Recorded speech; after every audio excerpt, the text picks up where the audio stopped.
one. Hi there, everybody. I'm looking forward to sharing my redesign project with you. My name is Jamie Corcoran. I teach at Washington Elementary School in the 4th and 5th grade. I'm in LBS 1. And so one of my struggles was just finding a time where I was able to actually use technology. And so I chose my co-taught 5th grade classroom for math. I started with considering the needs of my students. I have one student in particular who's a 5th grade boy, and he has intellectual disabilities. And I thought there's no better way to empathize with him than literally to kind of follow him and sit with him throughout the day. A couple of observations I had are that all of his chairs are too short. He experiences very little success throughout the day. He has very little meaningful social interaction throughout the day with his same age peers. Because he has extended time to complete many of his activities, while other students have built-in breaks and downtime, he does not experience that. Also, we have many adults in the classroom, and we rush to him to problem solve, and we also rush him through a lot of his things because he takes so long. And so there were only 3 instances of adult conversations that were anything related to anything beyond the academics. In the discovery phase, I conducted interviews with my focus student, and we problem solved his unique issues. Also, we considered many of the other students in the classroom and how just a lot of the students first thing in the morning could benefit from a daily check-in. And so this is an example of something that I ended up putting in my final project, but I wanted to put it here. So as this was a problem, here's a way that I chose to solve it. Originally with a PowerPoint, I had students filling this out with a Post-it, but it was sometimes hard to read, sometimes hard to maintain that privacy. And so I think I was able to problem solve this in a much better way, as you'll see later.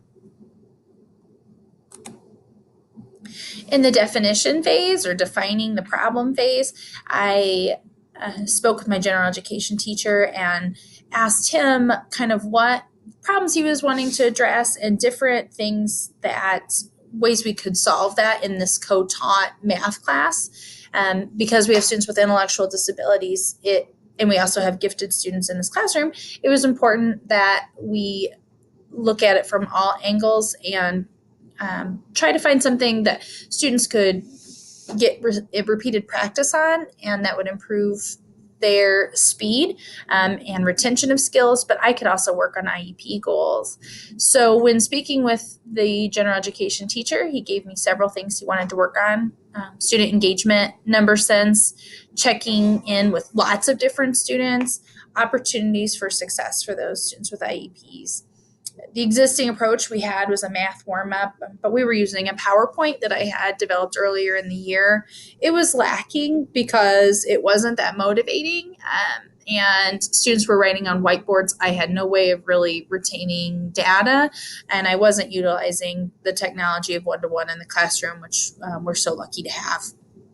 So I believe that what I created, or what I was trying to create, supported multiple learning styles for those students that were visual, auditory, interpersonal, and intrapersonal. And it fostered communication and relationship building between the adults in the classroom and the students. In the ideate phase, I considered several different types of technologies that I could use. Here you can see the ones I chose to consider, and then ultimately why they were rejected or why I chose to select them. Nearpod ended up being the one that I was able to get the amount of data. I was able to pull it up quickly. I was able to use it as a Web 2.0 tool, and it was in a cloud. All of these reasons just made it a lot easier, and my general education teacher and I could use them at the same time. In the prototype process, I ended up going through 8 different revisions of my plan because I wanted to be respecting of time limits for my general education peer. Also, I wanted to add in a social emotional piece, which I felt like was lacking and might benefit my students. And then I continued to edit for student feedback and suggestions as people would say they needed more time on a certain thing, or they really felt like they were struggling in the area of fractions. I also edited as we would come through something, hit a new topic, and we needed to work on retention of the other one. So I would add those. Ultimately, we covered several different topics. We had number sense, fractions, rounding, addition with carrying, and subtraction with borrowing, long division, multiplication, a lot of decimal review, divisibility rules. For the final project, I introduced the technology once, and the whole room was really fast at getting it down. Students with IEPs, we had several supports for them. So we had general education teachers, Illinois State University field-based student, and myself as we went through it, and we taught the skill again for several of them. And then we repeated that. They were able to maintain and recreate that, generalize it from day to day. Students gave me feedback, and we revised that project again multiple times. I also, in addition to getting feedback from my general education teacher, I was able to share my project with my conversation circle and ask for help. I took videos, and so I really appreciated that. I feel like the end result, I was able to increase friendships with students because I was able to problem solve those things that they identified. I was able to pull small groups for splinter skills related to rounding, division, multiplication, borrowing, etc.